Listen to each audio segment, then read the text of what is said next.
Today, I'm delighted to be with Andrew Thomas, who is a retired fire officer and a current serving magistrate. And Andrew, you are living with your family, or some of your family, in Antigua. And I'm really excited to talk to you. It's been a long time since you and I have had a proper catch up. So we're having a catch up here. And I really want to talk about your move, your choices in moving to Antigua. Is that all right? Yeah, that's fine. Yes. I'm glad to be here as well, Claire. Thank you. Fabulous. Right, thank you. Thank you. So one of the things that intrigues me about your move to Antigua is that it's historically where your family come from. You're born and bred in London, and you've lived your life, as far as I know, in London. Is that right? That's correct, yes. Yeah. And then just recently, I'm not sure how long ago it was, but relatively recently, you moved out to Antigua. And so you've gone to the, where your parents came from, but I'm really curious what prompted you to go to Antigua itself, whether you considered going to another Caribbean island or whether your heart was set on Antigua, and if so, why? Right, okay. Well, the time we've been here now is 6 months, even though it seems like a lot longer because we'll probably come out later when we came over during COVID. But in answer to the question, yes, my wife's family is from Antigua. My family's from Antigua, so it was always going to be Antigua. And here we are. And the good thing about, and I'll say it now, the good thing about us both coming from Antigua is that there's no arguments about where we're going to go to, and Antigua is absolutely beautiful because we've got a lot of friends who have got half Antiguan, half Jamaican, half Trinidadian, half African, and they don't know where to go, and they're quite loggerheads. So we was very blessed, and we thank God every day that we're both from Antigua because it was so easy choice. And I think the other part to your question was, yes, we was always destined to come to Antigua. We had planned to move to Antigua when our children, we've got 2 children, they're adults, very much adults now, in their 30s. And we planned to come here when they were 2 and 6, I believe, if I remember correctly. But years ago, we was going to come to Antigua because we knew Antigua had a very, very good educational system up to the age of 16 when they go off to uni and things like that, college and things like that, maybe even older. Excuse me. And so we were destined to come, and we made all the plans to come. I was quite a new firefighter at the time then. I wasn't an officer then, I was a firefighter. I think I've done my 4 years. So we was destined to come out here, and we came and tried, and we realised that it wasn't the place at the time to bring up 2 young children. Man, we've got to work hard and do everything. So at that present time, both my wife and I said, what we'll have to do is wait until they grow up, and we'll come out when we retire. So here we are. We planned to say when we retire, that would come out then. So it'd always been a 25, nearly 30-year plan to say we'll come back out in 30 years, 25 years. And so I'm fully retired from the fire service, and Dawn is still working remotely in London. Fabulous. So, yeah. So you're fulfilling on a plan that you've always had. And you say 25, 30 years. Is the timing that you planned on? Or did anything get in the way of the planning, like COVID? Well, yes. And when you say get in the way, I think that's the wrong word. COVID was good for us in that sense. I mean, there's a lot of negatives with COVID, as you know. But in that sense, I think it was supposed to be 2026 when Dawn retired, so she's still got 2 years. But I retired earlier, so it was always going to be me finishing first. COVID came, both Dawn and I had COVID, and it was pretty bad. But then after we got getting over it, we said we haven't seen our daughter who lives in Antigua for the last 2 years. We normally see it every year. So we haven't seen her for 2 years. said, right, let's try and book a flight to go and see Andrew. And so said, so done. We booked it and we came out. We booked a 3-week flight, a 3-week holiday to come out here. And on the first day we met Andrew at the airport, Dawn knew something weren't right. She couldn't work out what it was. But then that night they told us, and it was really lovely the way they did it. I won't go into that, but it was just so great. Staged, it was staged. And they told us that she was pregnant, six months pregnant, I think it was, 5 months pregnant. And from that point on, Dawn had said, I'm not leaving Antigua to go back to England, thinking we might not get back into things because lockdown hadn't happened properly then, you know, in England. So we ended up being out here for 16 months, I think it was, from being on a 3-week holiday. And as I said, I'd already retired, so it was easy for me, even though I was doing part-time work. But Dawn had to go to her employers and say, look, I'm out in Antigua. I want to work, but it's up to you whether you take me on here. And then went through all the process, and they went, yes, that's fine. And now she's working for me. She has been for the last 4 years, I think it is now, something like that. So even though we've only been here living here for 6 months, which only happened just the other day, 6 months, we feel like we've been here for 3 years. Because when I go back to the beginning of COVID and that, so we feel so blessed, and it's so lovely to be in our own house now. We was living at my auntie's house, living with my daughter. There's a whole story about all of that. All good, but just stories. And now we're in our own house, which is amazing.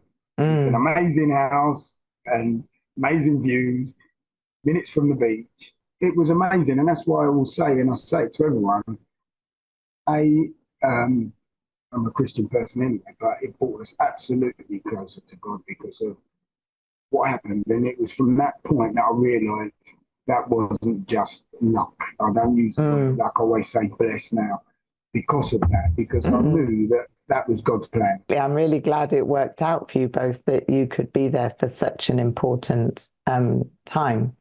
But you have 2 children, so your other child is in London, I presume?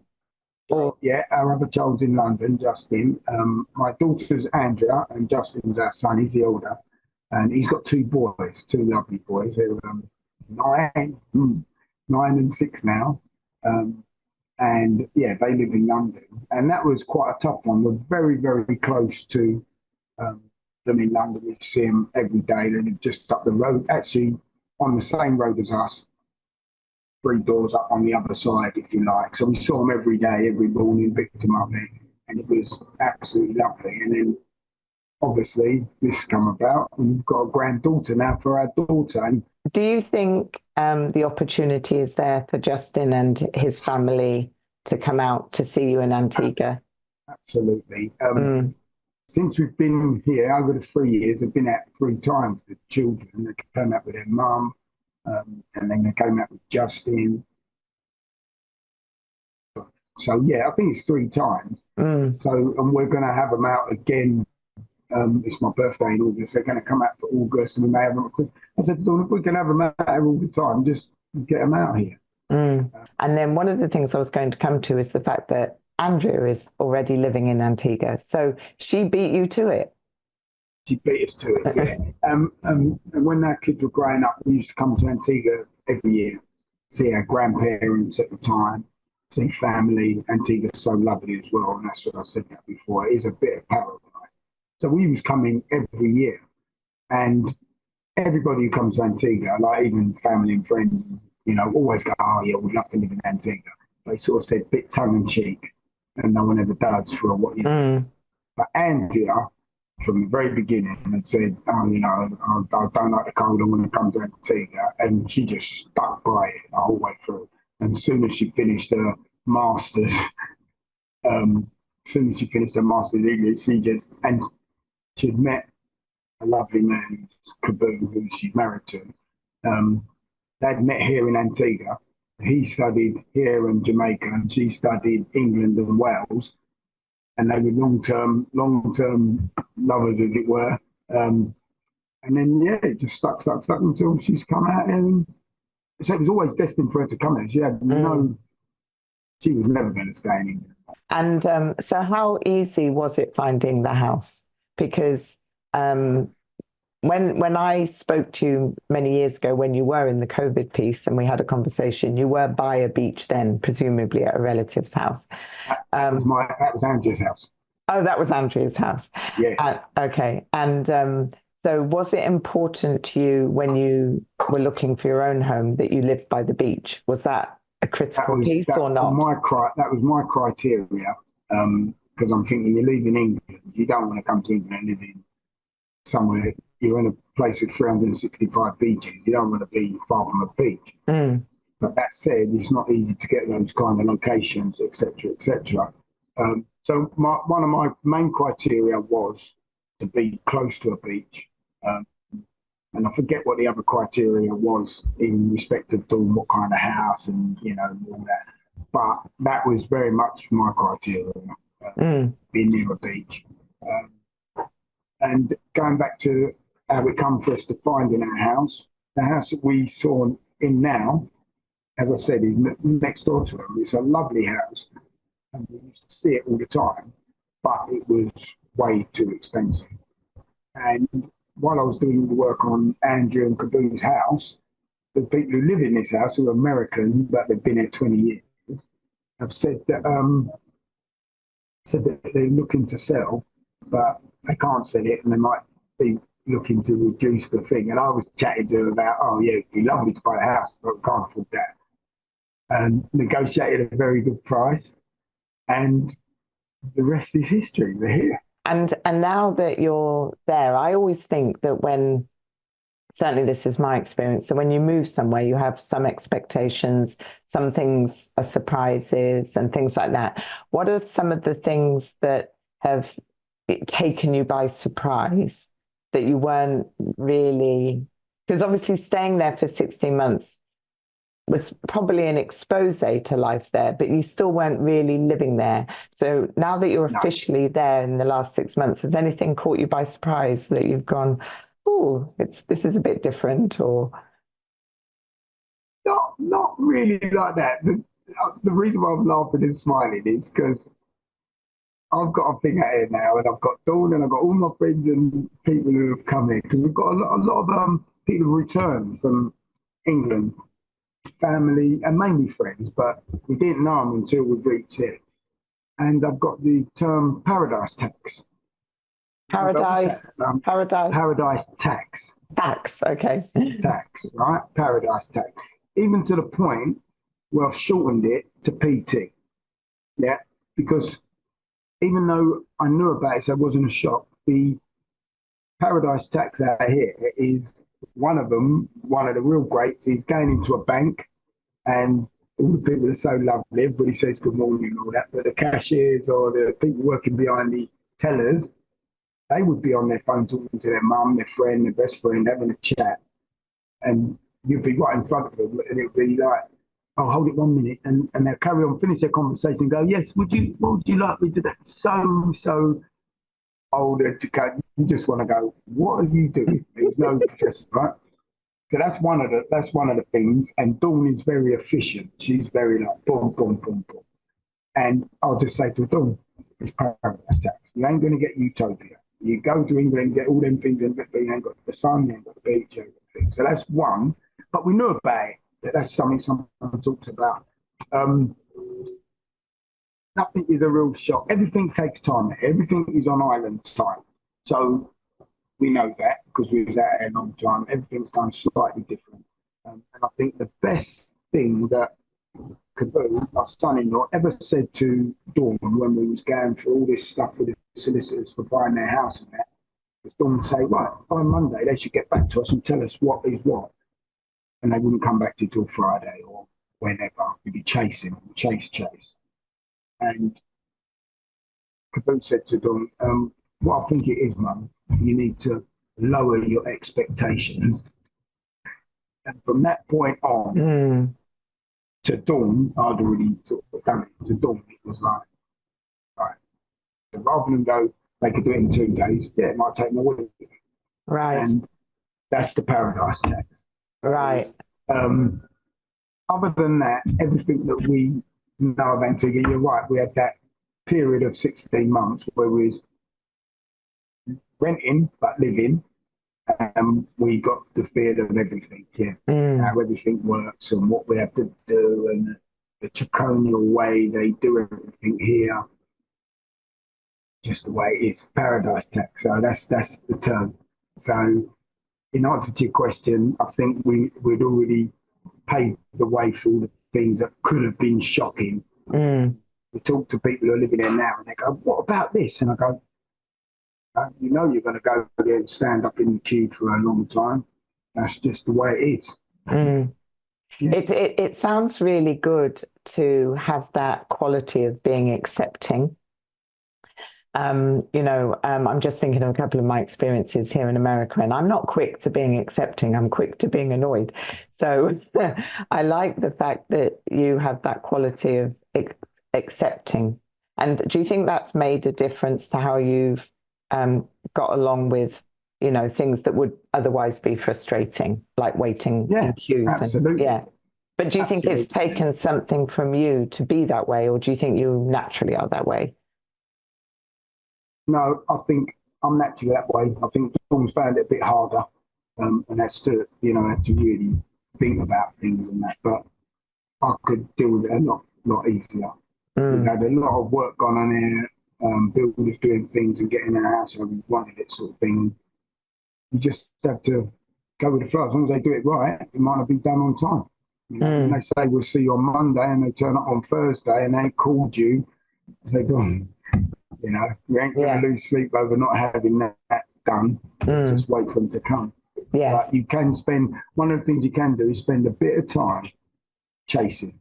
Right. If it is something you want done. And I always say to Dawn and other people, chase someone, but don't be annoyed chasing them, if that makes sense. Yes, it does. You're going to give them chase them, Claire, you're supposed to call me back yesterday. Don't be like, Claire, I'm upset. You're supposed to call me back yesterday. You didn't call me. Like, when are you going to come? And then you just say, and you go, all right, well, let's look at Wednesday then. And you come off the phone and think, what can I do? So don't be annoyed chasing. Chase, but don't be annoyed with the answers and the outcomes and things like that. And you'll get on well here. Yeah. And there's always a flip side to that. So the flip side to that laid back, easygoing approach has its qualities too. So after London, is that like a godsend in itself? Because if you've come from, I love London, but London is intense, and well, they're not comparable. Antigua and London, they're two totally different things. But that laid back approach, that kind of Monday equals Thursday, is that something that's got the flip side that you've enjoyed? Yes. My other sort of, I'm not saying mentor, but I would always talk to people and say, we're not in a rat race no more. That was my sort of thing. People go, oh, how's it going out there? And to just put it in a whole nutshell was, we're not in the rat race no more.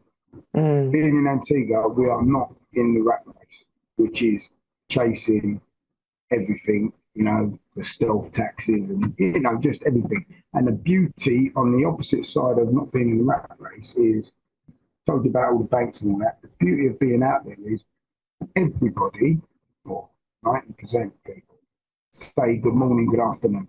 And, you could be in a sweet shop or a shop or a snack or something, someone walk in, come out, what age?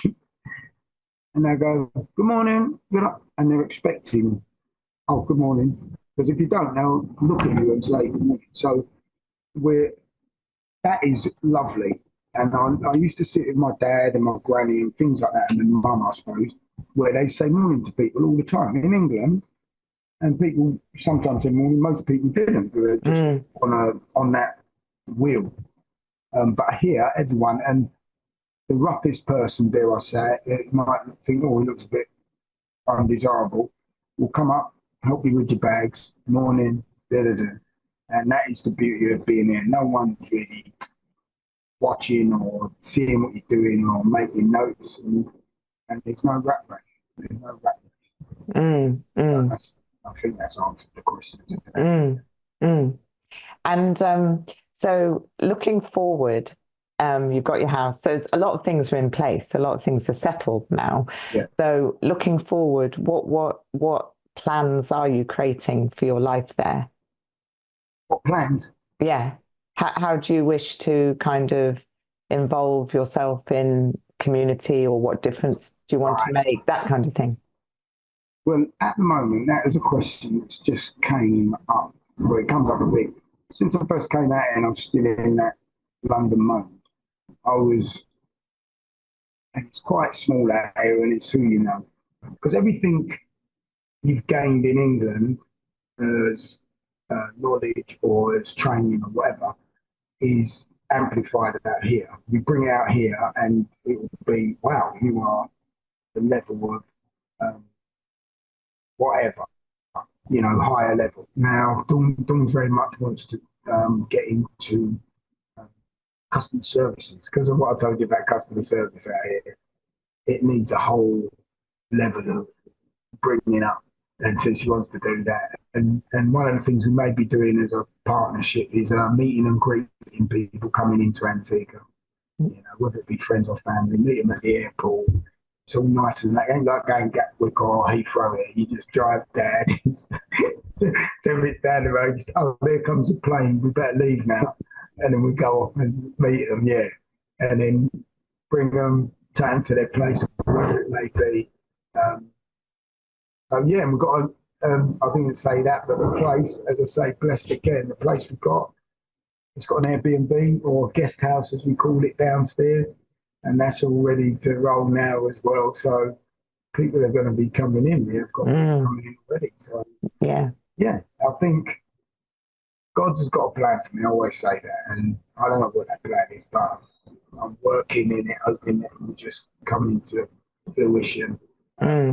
What would you say to people to have them really fulfill, if moving to another country is important to someone, what would you say to them? Because it's very easy to shelve a plan. It's very easy to say, oh, well, I'm doing this now and I'll wait for this. And then something else happens. Oh, well, I'll wait for that. And before you know it, it's not happening. So based on your experience and everything and your thoughts about moving and the fact that you have moved and you're very fulfilled, what would you say? I would say a lot of the time it's just to do. A lot of people, and when we speak to people now, they say, oh, well done, you went and done it, and I think that's the thing. We came out here, we was planning on doing it, tried it, and then it didn't work. Came back home, made another plan. And I think that's the thing I would say to people is you got to do, you got to try, you got to do. You can't just talk about it. That's brilliant. Because you can procrastinate quite easy. Yeah, it's true because you can try something and ultimately make a new plan or change the plan or go back on the plan. Whereas otherwise, you're really living a bit of a daydream, maybe. And it's fine if you're happy with it being a daydream, but if you're actually unhappy that you're not fulfilling on something, if it's important to you, then that's a shame because that means it matters to somebody that they move countries. So yeah, so I like the fact that you just say try and put it down and put it down. Write it down, yeah. Dawn, I'm not very good at putting things on paper, but Dawn is. And she'll find a pad from whenever and go, we'd said we was going to move out to Antigua in X, and you go, wow, look, we're only a year out, or we're ahead of it, and that's how. So put it down, then you can go back and they're the plans, aren't they? Yes. I suppose it's not actually a plan if it's not documented. It's just an idea. An idea. Yeah. And that idea will be forgotten as quick as it's said. Yes, it's just like a puff. It just whoop. Whereas if it's documented, then also when you document things, you start to ask more questions around it, don't you? You think, oh, well, that doesn't make sense. Or how about this? Your brain will start to be your friend to try and that is so true. work with the plan. Yeah, you've got to make the move. Because if you don't do, you'll always try and go back. Because the more you're here with all that paradise tax I'm talking about, it's quite easy to say, it's easy to just go back and make a phone call and someone answers and they tell you what to do and move on. On a final note, do you take the beach for granted? Do you go down every day, or have you got a little bit complacent? Oh man, I can't believe I've got to that point where we're taking it for granted. I really can't, and I sort of want to beat myself for that. Because when we was down there for the 16 months, basically, I never took it for granted at all. I was down there every day. Every time I finished work, and I say work loosely, working on Andrew's house. Yeah, that was sort of my shower almost. I'd come out, straight down the beach, dived in, and in the mornings used to take Kai in a buggy down there and just walk up the beach. So I was loving it. And then now we're living there 6 months. And I can tell you when I went there, we go quite a lot, but not like every day. It's like twice a week or something like that. And we can see it out our window and we sort of think, oh yeah, it's nice over there. We should go down there and game's in there, and it's only a walk. So we do go often, but I think we do take it for a bit of granted at this present time. I can't believe I'm saying that, but we do. Yeah, it's there. And my daughter said it to me. She goes, "Oh, Daddy, you're going to be here," because we kept saying to them, "Not coming to preach. We're going to preach every day." No, we're doing life because they're both working and etc. And now I think I've said it, you know what I mean? I mean, even the fact that I was hospitalised and then on recovery, I thought, right, every day I'm going to go down and sit on the beach, read my book, and I never did it half as many as I should have. I just landed around and yeah. And I thank you very much, Claire. Claire, when I was saying now, I meant to say at the beginning, can't believe you want to do a podcast on me. That's for one. I'm thinking, what is you want to do a podcast on me for? But yeah, it's nice to air my thoughts and see what's going on and things like that. So we'll see. But thank you very much. And thank you very much. It's nice to hear your thoughts. I'm glad you shared them. Thank you very much.